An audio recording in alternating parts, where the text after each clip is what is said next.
जय जय रघुवीर समर्थ. समर्थ चरणी आपण निवेदन ठेवतो. मुलं ऐकत नाहीत, घरामध्ये क्लेश आहे, भांडण तंटा हे रोजचे होत राहतात. समर्थ यामधून मार्ग काढून द्या.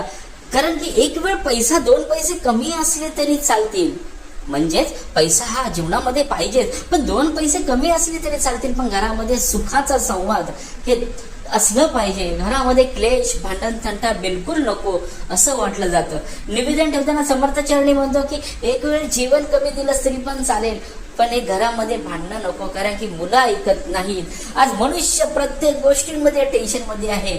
बघा, ज्यावेळी एखादा मुलाचं लग्न होतं, त्यावेळी लग्न जेव्हा होत नाही त्यावेळी निवेदन ठेवतो की समर्थ लग्न कधी होईल त्याचं टेन्शन, नंतर लग्न झाल्यानंतर मुलं कधी होतील त्याचं टेन्शन, मुलाला ऍडमिशन कधी मिळेल त्याचं टेन्शन, त्यानंतर मुलगा मोठा होऊन चांगल्या कॉलेजमध्ये कसं ऍडमिशन होईल त्याचं टेन्शन, नंतर मुलाला जॉब मिळेल त्याचं टेन्शन, मुलाचं लग्न होईल त्याचं टेन्शन. म्हणजे मरेपर्यंतच मनुष्याला हे टेन्शन आहे. यातून ही सुटका नाही, कारण की या मनुष्य या चक्रव्यूहामध्ये पूर्णपणे अडकलेला आहे. या चक्रव्यूहातून बाहेर काढण्यासाठी समर्थच पाहिजे.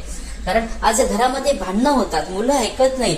एखाद्या गोष्टी म्हटलं तर मुलं आरेला कार्य म्हटलं जातं, इथे पूर्णपणे चुकीचं आहे. प्रत्येक गोष्टीमध्ये समजून घालणं खूप गरजेचं आहे. हे बघा, मनुष्य हा न समजणारा प्राणी आहे. समजून देण्यासाठी त्याला ईश्वरी कार्यच पाहिजे. पण प्रत्येकाला गोष्ट समजावायला जाणं हे चुकीचं आहे. एखादी स्प्रिंग दाबली तर ती तेवढीच ताणकन उडली जाते, हे पण लक्षात ठेवा. कारण की प्रत्येक गोष्टींमध्ये मिळून मिसळून प्रेमाने जर आपण एखादी गोष्ट जर सांगितली तर ते पूर्णपणे चांगल्या पद्धतीने घडलं जातं. लक्षात ठेवा, एखादा मुलगा व्यसन करत असेल, एखादा मुलगा व्यक्ती व्यसन करत असेल तर त्याला ए व्यसन तू का करतोस, फेकून दे, हे सांगण्यापेक्षा त्याचे दुष्परिणाम काय आहेत आणि तुला शरीरावरती काय होऊ शकतं हे सांगणं हे आपलं कर्तव्य आहे. बाकी आपण काही बोलू शकत नाही. जे व्यसन करणे नाही करणे हे त्या माणसाचा प्रश्न आहे. कारण एखाद्याला आज कलियुगामध्ये समजवायला जाणे म्हणजे आपणच महामूर्ख ठरला जातो. समर्थ म्हणतात की एक मूर्ख असतो आणि एक पडत मूर्ख असतो. हे गोष्टी जाणणं खूप गरजेचं आहे.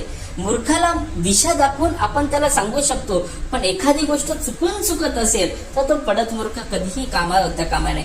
घरामध्ये जर क्लेश होत असेल तर ज्यावेळी आपले एकाग्रतेने निवेदन, एकाग्रतेने उपासना, एकाग्रतेने श्रवण हे आपण केलंच पाहिजे. त्यावेळी श्रवणामध्ये जर असू, म्हणजे ज्यावेळी अलर्ट सावधानतेने असू, त्यावेळी सगळ्या गोष्टी होऊन जातात. सावधान, अखंड सावधान असावे. हे सावधान असेल तर या प्रत्येक गोष्टी होऊन जातात. मुलांना प्रत्येकाला समजावणं हे गरजेचं आहे. एखादा मुलगा मुलगी कोणतीही कमी नसते, पण आज कलियुगामध्ये असं झालंय की ज्यावेळी मुलगा होतो त्याला सगळं आणलं जातं, मुलगी असते तिला काही दिलं जात नाही. समर्थ म्हणतात हे असं भेदभाव तुझ्या अंतर्यामामध्ये आहे, हा तू पहिले काढून टाक. कारण की दोन्ही सेम आहे, दोन्ही बरोबर आहेत, त्यांना सांभाळ करणं तेवढंच कर्तव्य आहे. पण आज कलियुगामध्ये असं म्हटलं जातं की एखाद्याला जर मुलगा होत नसेल त्या मुलासाठी ते इतके प्रयत्न करतात की कलियुगामध्ये सांगू शकत नाही. पण मुलगी झाल्यावरती तिच्याकडे दुर्लक्षपणा केला जातो. असं होता कामा नये. कारण त्या मनुष्याला शिकवण्यासाठी यावरी समर्थ प्रत्येक कार्यामध्ये सांगितलं जातं की हे तुझ्यासाठी आहे, हे तुझ्यासाठी मांडलेलं आहे. पण हे जाणणं पण खूप गरजेचं आहे.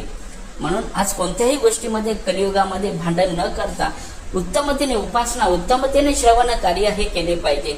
घरामध्ये जी आप्तेष्ट मंडळी असतात, मोठे मंडळी असतात, सासू सासरे असतील, आई वडील असतील, त्यांचा मान सदैव ठेवणं गरजेचं आहे.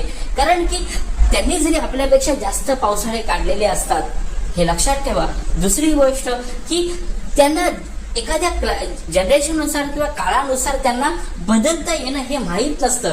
ते जुन्या विचारांमध्ये असतात.